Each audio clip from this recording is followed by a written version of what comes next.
Hello friends, आपका मेरे को और वीडियो में स्वागत है। आज हम फिर से आरसीसी के रिपीटेड क्वेश्चन करने वाले हैं जो आपके इम्पोर्टेंट रहेंगे जेई, एई, ईएससी और गेट के लिए। तो रेनफोर्समेंट सीमेंट कंक्रीट, इसका ये हमारा 5th लेक्चर है रिपीटेड क्वेश्चन का, जिसमें आज भी हम IAS 456 और इंट्रोडक्शन को लेके चलेंगे। नेक्स्ट वीडियो से हम WSM को स्टार्ट कर देंगे, WSM के रिपीटेड क्वेश्चन, जिसमें पार्ट 6 में, ठीक है।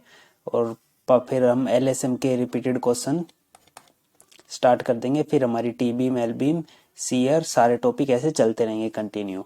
और अगर आपका कुछ भी डाउट आता है तो आप मेरे को व्हाट्सएप पे पूछ सकते हैं या फिर टेलीग्राम ग्रुप ज्वाइन कर सकते हैं सिविल इंजीनियरिंग से रिलेटेड अपडेट्स के लिए। और इस वीडियो को स्टार्ट करने से पहले मैं आपको अनअकैडमी के बारे में बताना चाहूँगा, जो इस वीडियो के स्पॉन्सर भी है। तो अनअकैडमी पर अभी बहुत शानदार ऑफर भी चल रहा है, जिसमें आपको गेट और ESC का अगर आप सब्सक्रिप्शन लेते हैं तो आप अगर 1 साल का रिचार्ज कराते हैं तो आपको 3 मंथ एक्स्ट्रा मिलेंगे। और अगर आप 2 साल का रिचार्ज कराते हैं सब्सक्रिप्शन के लिए तो आपको 4 मंथ एक्स्ट्रा मिलते हैं। तो ठीक है, ये शानदार ऑफर है। अभी आप अगर लेते हैं प्रिपरेशन के लिए कोई भी सब्सक्रिप्शन तो आपको एक्स्ट्रा मंथ भी मिलेंगे। तो आप अगर इस ऑफर में लेंगे तो आपके लिए बहुत ज़्यादा बेनिफिशियल रहेगा। और आपको 10% इंस्टेंट डिस्काउंट मिल जाएगा अगर आप कार्ड 10 का यूज़ करते हैं। तो अगर कार्ड 10 का यूज़ करेंगे तो आपको इंस्टेंट 10% का डिस्काउंट मिल जाएगा। और आज से ही 9 फरवरी से न्यू बैच भी स्टार्ट होने वाले हैं हर ब्रांच के, तो आप इन्हें भी चेकआउट कर सकते हैं। आपके लिए बहुत ज़्यादा हेल्पफुल रहेंगे गेट 2023 से 24 के लिए, जिसमें जयसपाल सर लगभग सब टॉप फैसिलिटी जो होगी इंडिया की वो आपको एजुकेट करेगी इस पर। तो आपको सब लिंक डिस्क्रिप्शन बॉक्स में मिल जाएंगे, आप चेकआउट कर सकते हैं। और कार्ड 10 का यूज़ कर आप 10% का डिस्काउंट भी ले सकते हैं। और जो ESC और गेट के लिए जो कॉम्बैक्ट होने वाला है 13 फरवरी को सुबह 11 बजे, इसमें आपसे 20 क्वेश्चन पूछे जाएंगे और आपको 60 मिनट दी जाएगी। ये कॉम्बैक्ट आप जरूर लगाइए, बिल्कुल फ्री है। आपको इसका लिंक डिस्क्रिप्शन बॉक्स में मिल जाएगा, इसे अभी इनरोल कर सकते हैं। तो इसमें जो है ना, आपको 4 करोड़ तक की स्कॉलरशिप मिल सकती है। और आपको गेट के एनालिसिस भी देख सकते हैं, जिसमें आपका अगर 12 फरवरी को आप गेट दे के आते हैं तो उसके बाद उसके एनालिसिस भी देख सकते हैं, आप अपनी गलतियां पहचान पाएंगे। और अगर आप गेट 2023 या 24 के लिए तैयारी कर रहे हैं तो भी आप एनालिसिस देख सकते हैं, जो आपकी प्रिपरेशन में बहुत ज़्यादा हेल्पफुल रहेगा। तो आप सारे एनालिसिस को चेक कर सकते हैं। और बाकी ये जो हो भी चुके हैं कंप्यूटर साइंस और इलेक्ट्रिक इंजीनियर, केमिकल के एनालिसिस पहले हो चुके हैं, उनको भी आप देख सकते हैं अगर देखना चाहते हैं तो। 12 फरवरी को सिविल का होगा तो आप उसे भी चेकआउट कर सकते हैं एग्ज़ाम देने के बाद। और 13 फरवरी को मैकेनिकल का होगा, उसको भी आप अनअकैडमी ऐप पर चेक कर सकते हैं, आपको सभी लिंक डिस्क्रिप्शन बॉक्स में मिल जाएगा। तो चलिए अब बिना किसी देरी के इस वीडियो को स्टार्ट करते हैं। A reinforcement cement concrete beam is considered to be made of, मतलब जो रेनफोर्समेंट सीमेंट कंक्रीट की जो बीम होती है उसको हम क्या कंसिडर करते हैं? वो हमारी होती है होमोजीनियस होती है, हेट्रोजीनियस या एक्सपोज मटेरियल या आइसोट्रोपिक। वो हमारी हेट्रोजीनियस मटेरियल से होती है, क्योंकि उसमें हमारे RCC बीम बोली हुई है ना रेनफोर्समेंट, उसमें स्टील भी होगा और हमारा कंक्रीट भी होगा। तो ये क्या हो जाएगी, हमारी हेट्रोजीनियस हो जाएगी। ठीक है, एक से ज़्यादा मटेरियल। होमोजीनियस जब बोलते हैं जब सेम मटेरियल से बना होता बीम, हमारी सिर्फ कंक्रीट से बनी होती तो उसे होमोजीनियस बोल देते। तो चलिए अगला क्वेश्चन देखते हैं। When yield stress is well defined, the factor of safety is defined as the, तो हम सब अगर इसमें फैक्टर ऑफ सेफ्टी का हमें फॉर्मूला पता तो हम इजी से हम इसे बता सकते हैं। तो फैक्टर ऑफ सेफ्टी का सबसे पहले तो हमें फॉर्मूला पता होना चाहिए। फैक्टर ऑफ सेफ्टी का फॉर्मूला क्या होता है? फैक्टर ऑफ सेफ्टी का फॉर्मूला होता है हमारा yield stress divided by permissible stress. ठीक है, परमिसिबल स्ट्रेस सिंपल सा फॉर्मूला है हमारा फैक्टर ऑफ सेफ्टी का। तो यील्ड स्ट्रेस को हम और क्या बोल सकते हैं? प्रूफ स्ट्रेस भी बोल सकते हैं। ठीक है, ये भी याद रखना है, प्रूफ स्ट्रेस, ये भी बहुत इंपॉर्टेंट है, ये भी आपको याद रखना है। तो इसमें जो डेफिनेशन करेक्ट हो जाएगी ना, वो है हमारी ratio of yield stress to the maximum expected stress. तो इसको हम परमिसिबल स्ट्रेस को हम बोल सकते हैं मैक्सिमम एक्सपेक्टेड स्ट्रेस है, या फिर इसकी जगह पर आपका और लिखा सकता है, परमिसिबल स्ट्रेस की जगह पर आपका और क्या लिखा हो सकता है, वर्केबल स्ट्रेस। ठीक है, वर्केबल स्ट्रेस। इन सब टर्म में कभी कंफ्यूज नहीं होना है, तो आपको सारी टर्म अगर आप बार बार देखते रहते हैं तो आप कंफ्यूज नहीं होंगे बिल्कुल भी। तो इसमें ये ऑप्शन हमारा करेक्ट हो जाएगा। ठीक है, याद रखना है आपको। और अगला क्वेश्चन बहुत ईजी और बहुत ज़्यादा इंपॉर्टेंट है, बहुत ज़्यादा पूछे जाने वाला क्वेश्चन है। Generally acceptable nominal size of aggregate for reinforcement concrete is, तो कितना होता है, वो होता है हमारा 20 mm। बाकी साइज भी हम यूज़ करते हैं, पर अगर हमेशा जनरली पूछा जाए या फिर मोस्टली पूछा जाए तो हमेशा 20 mm को करना है। बाकी साइज भी यूज़ होते हैं, 20 mm से बड़े भी होते हैं और छोटे भी होते हैं, तो उनके केस देख लेते हैं वो कब यूज़ होते हैं। तो ये बहुत ज़्यादा इंपॉर्टेंट है सब IAS कोड से। ये 20 mm वाला तो हम देख चुके हैं मोस्ट वर्क के लिए। ठीक है, 20 mm साइज ऑफ एग्रीगेट हम यूज़ करते हैं नॉर्मली, जहाँ पर भी आप घर देखेंगे ना, जितने भी मोस्टली घर बनते हैं आसपास जितने भी देखे होंगे, सब में 20 mm का मैक्सिमम साइज होता है एग्रीगेट का। ठीक है, मोस्ट वर्क में ये यूज़ होता है। तो अभी aggregate nominal maximum size of aggregate कभी भी ज़्यादा नहीं होना चाहिए 1/4 of maximum thickness of member. मतलब क्या इसका, अगर आपकी बीम की थिकनेस कितनी है, बीम की थिकनेस है जैसे 200 mm। ठीक है, बीम या कॉलम की थिकनेस 200 mm है, तो कभी भी ये 1/4 मतलब 50 mm से कभी भी एग्रीगेट का साइज बड़ा नहीं होना चाहिए। ठीक है, इस 50 mm तो यूज़ नहीं करते नॉर्मली, तो कभी भी इससे बड़ा नहीं होना चाहिए 1/4। तो ये तो सबसे पहली बात है कोडल प्रोविजन की। और नॉमिनल मैक्सिमम साइज का मतलब क्या है, मतलब जब हम साइड पे देखें ना, जो नॉमिनल मतलब जो हम डायरेक्ट देखें, मतलब हम साइड पर जो सबसे बड़ा साइज होगा ना एग्रीगेट का, उसे ही हम nominal maximum size of aggregate बोल देते हैं। मतलब एक टाइप से एवरेज जो सबसे बड़ा एग्रीगेट हमें दिख रहा होगा ना, उसी को हम nominal maximum size of aggregate बोल देते हैं। और क्या है, हम 20 mm से बड़े एग्रीगेट कहाँ यूज़ करेंगे, उसके लिए भी कोड में बात लिखी हुई है, when there is no restriction to the flow of concrete. मतलब हम छोटे वर्क में तो करेंगे नहीं, जब भी हम छोटे वर्क में करेंगे तो यहाँ पर सरिये होंगे हमारे कॉलम में भी और बीम में भी, तो जब उसमें क्या होगी, रिस्ट्रिक्शन होगी बड़े एग्रीगेट को नीचे तक जाने में या कॉलम में नीचे तक जाने में, तो बहुत ज़्यादा रिस्ट्रिक्शन होगी। किसकी वजह से, स्टील की वजह से। पर जैसे डैम का काम हो गया, अब डैम में इतनी मास कंक्रीटिंग होती है, उसमें कोई रिस्ट्रिक्शन ज़्यादा होती नहीं, तो उसमें हम 40 mm या उससे बड़े एग्रीगेट हम यूज़ कर सकते हैं। ठीक है, जब कंक्रीट के फ्लो में कोई रिस्ट्रिक्शन ना हो तो हम बड़े साइज के एग्रीगेट यूज़ कर सकते हैं। ठीक है, when there is a thinner member in term of reinforcement. अब रेनफोर्समेंट के रूप में थिनर मेंबर हो, मतलब हम बहुत पतली बीम बना रहे हैं या फिर बहुत छोटा कॉलम बना रहे हैं कम डायमेंशन का, तो उसमें हम 10 mm के एग्रीगेट भी यूज़ कर सकते हैं, क्योंकि 20 mm के करेंगे तो वो भी नीचे तक जाने में दिक्कत दे सकते हैं, इसलिए हम 10 mm के यूज़ कर लेते हैं अगर हम थिन स्ट्रक्चर बना रहे हैं। ठीक है, थिन मेंबर बना रहे हैं। तो ठीक है, ये सब IAS कोड की प्रोविज़न है, तो ये सब आपको याद होनी चाहिए, इनसे क्वेश्चन पूछे जाते हैं। तो चलिए अगला क्वेश्चन देखते हैं। एज पर IAS 456/2000 the value of creep coefficient. तो ये वैल्यू ऑफ क्रीप कोएफिशिएंट तो बहुत इंपॉर्टेंट है, बहुत ज़्यादा पूछा जाता है, तो इसका टेबल अब आपको याद हो जाना चाहिए अच्छे से। To estimate the ultimate creep strain of a structural element when age at loading 7 day shall be, मतलब 7 day की लोडिंग पर कितना क्रीप कोएफिशिएंट होगा, तो होता है हमारा 2.2। ठीक है, इसका टेबल है छोटा सा, इसको आपको ये मेमोराइज हो जाना चाहिए अब तक। तो 7 दिन पर क्रीप कोएफिशिएंट की वैल्यू होती है 2.2, 20 डे पे होती है 1.6 और 1 ईयर पे होती है 1.1। ठीक है, तो ये आप याद रख सकते हैं आराम से। ठीक है, इसमें 2.2 हो जाएगा 7 डे पर। तो चलिए अगला क्वेश्चन देखते हैं। ये क्वेश्चन बहुत ज़्यादा रिपीटेड है, बहुत ज़्यादा, इससे न्यूमेरिकल भी बहुत ज़्यादा आता है। तो इसका फ्लेक्सर स्ट्रेंथ ऑफ कंक्रीट या फिर मॉडुलस ऑफ रप्चर भी बोल देते हैं, वो कितना होता है, 0.7 √FC के। ठीक है, बहुत ज़्यादा रिपीटेड वाले क्वेश्चन है, ये भी बहुत ज़्यादा पूछे जाने वाला क्वेश्चन है।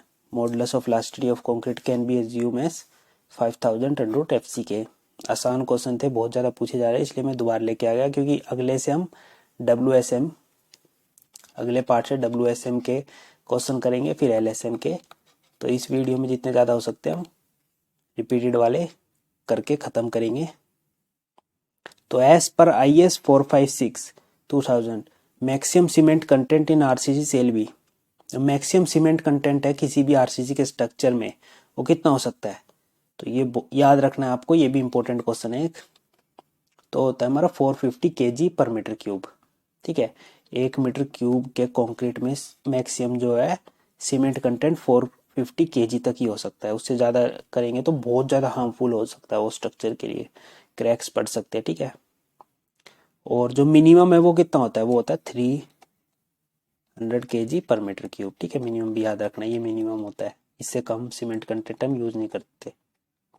ठीक है, इससे ज़्यादा होना चाहिए और इससे कम होना चाहिए। ठीक है, मिनिमम भी याद रखना है, इंपॉर्टेंट है।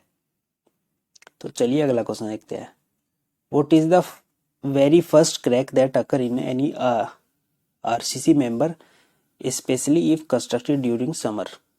तो समर में जब हमने कोई भी RCC स्ट्रक्चर बनाया तो उसमें सबसे पहला क्रैक कौन सा आएगा?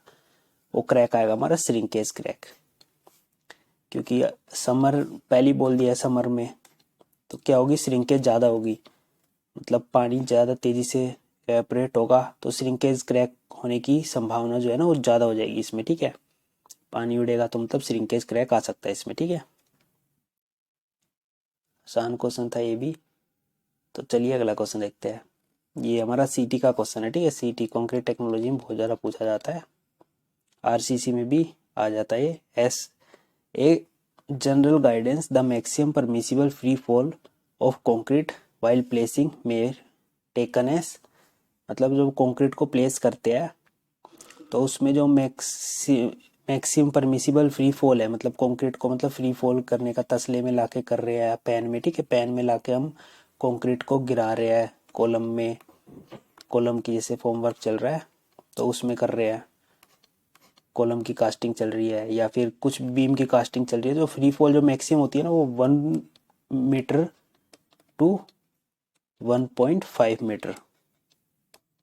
ठीक है, मैक्सिमम होती है 1 मीटर टू 1.5 मीटर। ठीक है, याद रखना। तो इसमें 1.5 मीटर इतना हम क्यों लेते हैं? क्योंकि अगर हम ज़्यादा ऊंचाई से गिराएंगे, जैसे 2-3 मीटर की ऊंचाई से गिराएंगे तो क्या हो जाएगा? उसमें सेग्रीगेशन हो जाएगा, मतलब एग्रीगेट जो है ना गिराएंगे तो बाहर आ सकते हैं, वो बाहर आ जाएंगे एग्रीगेट। ठीक है, जिसकी वजह से कंक्रीट के स्ट्रक्चर में बहुत ज़्यादा वीकनेस आ जाएगी, स्ट्रक्चर खराब बनेगा हमारा पूरा। ठीक है, तो सेग्रीगेशन से बचने के लिए हम उसकी फ्री फॉल जो है वो 1 मीटर या 1.5 मीटर से कम ही रखते हैं। तो चलिए अगला क्वेश्चन देखते हैं वाला। What is the target mean strength of M35 grade concrete if standard deviation. बड़ा आसान क्वेश्चन है। टारगेट मीन स्ट्रेंथ का फॉर्मूला हमें पता होना चाहिए, वो कितना होता है? 1.65 म्यू प्लस FCK। ठीक है, तो इसमें हमें स्टैंडर्ड ऑफ डाइवेशन की वैल्यू पता होनी चाहिए, वो कितनी होती है? 5। क्वेश्चन में दी हुई है, ना भी दी हो तो पहले हम कर चुके हैं, इसका टेबल भी है वो आप याद रख सकते हैं। FCK हमारी करेक्टर कंप्रेसिव स्ट्रेंथ वो कितनी है? 35। तो सिंपल सी वैल्यू डाल देंगे तो इसका आंसर निकल के आएगा। सिंपल वैल्यू डालेंगे आंसर निकाल देंगे, बड़ा सिंपल क्वेश्चन था। तो इसमें हमारा 43.25 निकल के आएगा। D question, simple answer value डालकर आंसर निकालना है। ये भी बहुत ज़्यादा पूछे जाने वाला क्वेश्चन है, फैक्टर ऑफ सेफ्टी और पार्शियल फैक्टर ऑफ सेफ्टी। ठीक है, पार्शियल फैक्टर ऑफ सेफ्टी हमारा LSM में होता है और फैक्टर ऑफ सेफ्टी बोल देते तो WSM की बात हो रही है। तो कितना होता है हमारा collapse value for partial factor of safety for steel and concrete? तो स्टील के लिए होता है हमारा 1.15 और कंक्रीट के लिए होता है 1.5। और WSM की बात करें तो उसमें स्टील के लिए होता है हमारा 1.78 या फिर अप्रोक्सीमेटली 1.8 लिख सकते हैं हम। ठीक है, और कंक्रीट के लिए कितना होता है? 3। ठीक है, ये भी याद रखना, ये होता है WSM और ये हमारा है LSM के लिए। तो चलिए अगला क्वेश्चन देखते हैं। According to Indian standard specification the full strength of concrete is achieve after, तो कितने दिन बाद अचीव हो जाती है? होती है हमारी 28 डेज। जो फुल स्ट्रेंथ ऑफ कंक्रीट है मतलब 100%, 99% के पास IS कोड में जो पढ़ते हैं 90%, 99% मतलब 100 के पास ही हो जाती है। सेम 20 है उसकी 20 करेक्टर कंप्रेसिव स्ट्रेंथ है, वो 20 अचीव कब करती है, 20 डेज बाद, ठीक है। तो इसी का यही मतलब है, 28 दिन बाद वो फुल स्ट्रेंथ अटेन कर लेती है। For concrete work in sea water the minimum grade of concrete recommended by IS 456/2000 for plain concrete, मतलब प्लेन कॉन्क्रीट और रेनफोर्समेंट कॉन्क्रीट के लिए जो मिनिमम ग्रेड होता है सी वाटर में अगर हम कंस्ट्रक्शन कर रहे हैं तो कितना होता है, तो ये हमारी सीवियर कंडीशन में होता है, और सीवियर कंडीशन के लिए बहुत इंपॉर्टेंट टेबल है, ठीक है। ये टेबल पूरा हम अच्छे से डिस्कस कर चुके हैं, आप देख सकते हैं मेरी RCC की वीडियो में, ठीक है। तो सीवियर कंडीशन में ही होता है जब हमारा स्ट्रक्चर सी वाटर के अंदर हो, तो उसके लिए जो RCC के लिए मिनिमम ग्रेड होता है वो होता है हमारा M30, और PCC के लिए प्लेन सीमेंट कॉन्क्रीट के लिए होता है हमारा M20, ठीक है। तो हमारा प्लेन कॉन्क्रीट के लिए क्या हो गया, M20, और रेनफोर्समेंट कॉन्क्रीट के लिए RCC के लिए हो गया M30, ठीक है। आसान क्वेश्चन था ये भी। तो चलिए अगला क्वेश्चन देखते हैं। Steel is prefer as reinforcement material in concrete, क्यों हम स्टील को प्रेफर करते हैं रेनफोर्समेंट कंक्रीट में, क्योंकि जो इसका thermal of coefficient of expansion होता है ना वो करीब करीब कंक्रीट के इक्वल होता है, ठीक है। The coefficient of thermal expansion of steel and concrete is almost same, इसलिए हम इसको प्रीफर करते हैं। तो चलिए अगला क्वेश्चन देखते हैं। ये भी इंपॉर्टेंट क्वेश्चन IS कोड का। In a certain project the minimum specified cement content is 370 kg per centimetre cube, ठीक है, 370 per metre cube, due to a failure in the aggregate crushing, मतलब फिर एग्रीगेट का जो क्रशिंग टेस्ट होता है उसके अंदर फेलियर हो जाता है, and screening plant the project manager is left with only 10 mm, तो प्रोजेक्ट मैनेजर के पास सिर्फ 10 mm के एग्रीगेट बचते हैं फिर उसके बाद, ठीक है, and sand. How it is affected the minimum cement content requirement, तो ये मिनिमम सीमेंट रिक्वायरमेंट को कैसे अफेक्ट करेगा, तो हमारे पास मिनिमम सीमेंट की पहले जो रिक्वायरमेंट थी वो थी 370 kg पर मीटर क्यूब, बोल सकते कि ये 370 थी, इस मतलब कितनी ज़्यादा हमें यूज़ करनी पड़ेगी एक्स्ट्रा, या फिर इसमें कितनी कम हो जाएगी हमारी सीमेंट कंटेंट, इससे भी पूछ सकते थे। इसमें तो यही सिंपल पूछा हुआ है, जब हम 10 mm के एग्रीगेट यूज़ कर रहे हैं तो जो हमारी मिनिमम सीमेंट कंटेंट में है वो क्या फ़र्क पड़ेगा, मतलब रिक्वायरमेंट में, ठीक है। तो इसका भी बहुत इंपॉर्टेंट टेबल है IS कोड में। तो जो हम 20 mm के एग्रीगेट यूज़ करते हैं ना, तो जो मिनिमम सीमेंट कंटेंट है उसका टेबल IS कोड में दिया हुआ है, कितना हम सीमेंट कंटेंट मिनिमम यूज़ करते हैं तो उसका दिया हुआ है, तो उसको आप डायरेक्ट देख सकते हैं। तो उसमें तो हमें कोई चेंज करना नहीं पड़ता, ठीक है। पर अगर हम 20 mm के बदले हम 10 mm के एग्रीगेट यूज़ कर रहे हैं तो हमें सीमेंट को इंक्रीज करना पड़ेगा, क्योंकि स्मॉलर एग्रीगेट होंगे तो उनको चिपकाने के लिए हमें ज़्यादा सीमेंट लगेगी, ठीक है। सिंपल सा यही फंडा है इसमें।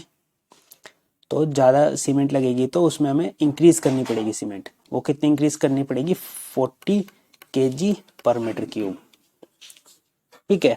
और अगर हम एग्रीगेट का साइज इंक्रीज कर देते हैं, ठीक है, क्वेश्चन में तो सिर्फ डिक्रीज कर दिया है, 10 mm कर दिया है तो पूछा हुआ है, पर अगर हम साइज को इंक्रीज कर देते हैं तो हमें सीमेंट कंटेंट जो होता है वो डिक्रीज हो जाएगा। तो डिक्रीज कितना, जैसे अभी दिया हुआ है हमारे क्वेश्चन में दिया हुआ है 370 kg पर मीटर क्यूब है, तो सीमेंट कंटेंट हमारा 40 बढ़ जाएगा, तो कितना हो जाएगा हमारा 410 kg पर मीटर क्यूब। इतना सीमेंट कंटेंट हमें यूज़ करना पड़ेगा 1 मीटर क्यूब स्ट्रक्चर बनाने के लिए, ठीक है। तो इसमें तो सिंपल था, डायरेक्ट पूछा हुआ है, तो ऑप्शन इसमें C करेक्ट हो जाएगा। The cement content will have to be increase by 40% जब हम 10 mm के एग्रीगेट यूज़ कर रहे हैं 20 mm के छोड़कर, ठीक है। सिंपल क्वेश्चन था ये भी, DDA में इम्पोर्टेंट है। DDA के लिए अगर आप तैयारी कर रहे हैं तो DDA में बहुत ज़्यादा डीप क्वेश्चन पूछे जाते हैं RCC की से, तो आपको तैयारी करनी है तो आप अच्छे से इनको पढ़िए ये कोड को। तो चलिए अगला क्वेश्चन देखते हैं, ये भी इंपॉर्टेंट है। The tolerance on placing of reinforcement RCC member exceeding the effective depth of 200 mm is, तो कितनी होती है, अगर 200 क्या बोला हुआ है, एक्सीड मतलब 200 से ज़्यादा, ये इसका भी इम्पोर्टेंट प्रोविज़न है कोड के अंदर। अगर 200 या 200 से कम होती है, maximum limit of tolerance for the placing of reinforcement in RCC slab of thickness up to 200 या 200 से कम, ठीक है। इफेक्टिव डेप्थ कौन सी होती है, जो हमारे ये सरियों के सेंटर से नीचे से लेकर जो ऊपर तक, ये होती है हमारी इफेक्टिव डेप्थ। ठीक है। तो अगर 200 या 200 से कम है तो हमारा टॉलरेंस जो है ±10 तक हम देख सकते हैं। पर अगर 200 से ज़्यादा थिकनेस, डी की वैल्यू 200 से ज़्यादा होती है, 200 या 200 से ज़्यादा, तो जो हमारी टॉलरेंस की वैल्यू ±15 होती है। ठीक है। तो इसमें ±15 हो जाएगा, क्योंकि इसमें क्या बोलो, exceeding the effective depth of 200 mm, तो इसमें ±15 हो जाएगी टॉलरेंस, ठीक, की वैल्यू। तो चलिए अगला क्वेश्चन देखते हैं अब।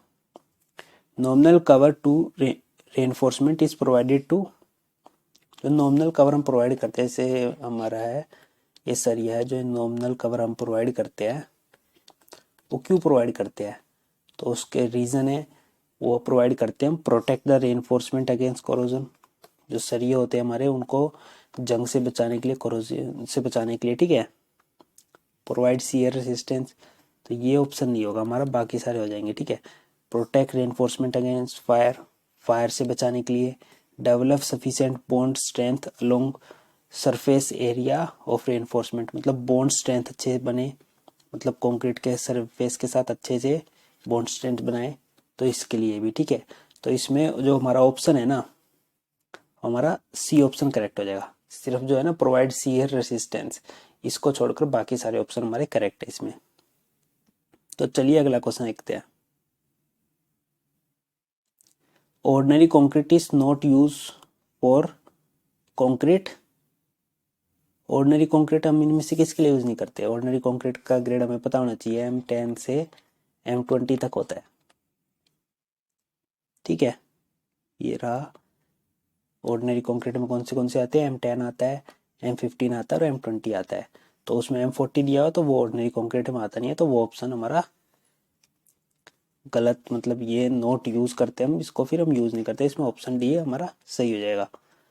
The grade of concrete not recommended by IAS 456 2000, तो हमारा कौन सा ग्रेड है, वो है M110, जो हमारा IAS कोड्स में रिकमेंडेड नहीं है। आगे आ सकता है फ्यूचर में शायद M110 के भी ग्रेड बनने लग जाए, जैसे पहले M80 तक ही था, ये बाद में ऐड हुए हैं, तो आगे आ सकता है। पर अभी जो है क्वेश्चन में अगर आ जाता है तो हम इसको यूज नहीं करते हैं। ठीक है अभी। और जैसे ये क्वेश्चन है, एज पर IAS 456 2000 high strength concrete shall be, तो अगर ये 2013 में अपडेट हो चुका है, 2013 से पहले पूछा होता तो हम M60 एंड अबाव कर देते। ठीक है। उसी को देखते हुए शायद ये क्वेश्चन बना दिया गया है, पर अभी M65 एंड अबाव बोलेंगे हम। ठीक है, हाई स्ट्रेंथ कंक्रीट के लिए। तो इसमें जो सबसे बेस्ट ऑप्शन होगा ना, वो डी होगा, M80 एंड अबाव, क्योंकि M60 होगा नहीं ना, अब ये हाई स्ट्रेंथ में है नहीं। ठीक है, हाई स्ट्रेंथ में है नहीं ना अब M60। पहले जो था हाई स्ट्रेंथ में हम कैलकुलेट मानते थे M60 को, पर अभी है नहीं। तो इसमें जो अभी जो लेटेस्ट IAS कोड के अकॉर्डिंग है, वो हमारा इसमें जो सबसे बेस्ट ऑप्शन होगा वो हमारा डी होगा, M80 एंड अबाव। ठीक है। तो चलिए इस वीडियो में इतना ही। अगली वीडियो में हम WSM के क्वेश्चन स्टार्ट कर देंगे, और फिर LSM के, फिर शियर बॉन्ड, टी बीम, सबके रिपीटेड क्वेश्चन हम सब करते रहेंगे। तो thank you for watching, please like, share and subscribe.